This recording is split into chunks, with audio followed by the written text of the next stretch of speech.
വസ്ത്രാലയം, Pattambi road, Kunnamkulam. Guruvayur road near royal hospital, Kunnamkulam. Vadakkanchery Akamala railway മേൽപ്പാലത്തിന് സമീപം കേരള വിഷന്റെ ഇന്റർനെറ്റ് ഡിജിറ്റൽ ഫൈബർ കേബിളുകൾ വ്യാപകമായി നശിപ്പിക്കപ്പെട്ട നിലയിൽ കണ്ടെത്തി. ഞായറാഴ്ച രാത്രി 10 മണിയോടെയാണ് സംഭവം നടന്നത്. ചേലക്കര, പട്ടാമ്പി, ഒറ്റപ്പാലം, ചെറുതുരുത്തി, വടക്കാഞ്ചേരി മേഖലകളിലേക്കുള്ള പ്രധാന കേബിളാണ് തകർക്കപ്പെട്ടത്. ഇതോടെ ഈ ഭാഗങ്ങളിലെ ഇന്റർനെറ്റ് ഡിജിറ്റൽ സേവനങ്ങൾ പൂർണ്ണമായും തടസ്സപ്പെട്ടു. തെരഞ്ഞെടുപ്പ് ഫലം പുറത്തുവരുന്ന നിർണായകമായ സാഹചര്യത്തിൽ സർക്കാർ സ്ഥാപനങ്ങൾ ഉൾപ്പെടെയുള്ള ഇടങ്ങളിലെ ഇന്റർനെറ്റ് സംവിധാനങ്ങൾ തകരാറിലാക്കാൻ ലക്ഷ്യമിട്ടുള്ള ആസൂത്രിത നീക്കമാണെന്ന് സംശയിക്കുന്നു. തെരഞ്ഞെടുപ്പ് പ്രഖ്യാപനങ്ങൾ തത്സമയം ലഭ്യമാക്കേണ്ട ഗൗരവകരമായ സമയത്ത് നടന്ന ഈ അട്ടിമറി വലിയ ആശങ്കകൾക്ക് ഇടയാക്കിയിട്ടുണ്ട്.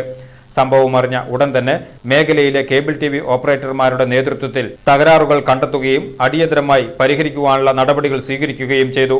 കുറ്റക്കാരെ കണ്ടെത്തി മാതൃകാപരമായ നടപടി സ്വീകരിക്കണമെന്നാവശ്യപ്പെട്ട് വടക്കാഞ്ചേരി പോലീസ് സ്റ്റേഷനിൽ കേബിൾ ഓപ്പറേറ്റർമാർ പരാതി നൽകിയിട്ടുണ്ട്. സംഭവത്തിൽ പോലീസ് വിശദമായ അന്വേഷണം നടത്തി കുറ്റക്കാരെ കണ്ടെത്തി നടപടിയെടുക്കണമെന്ന ആവശ്യം ശക്തമാണ്.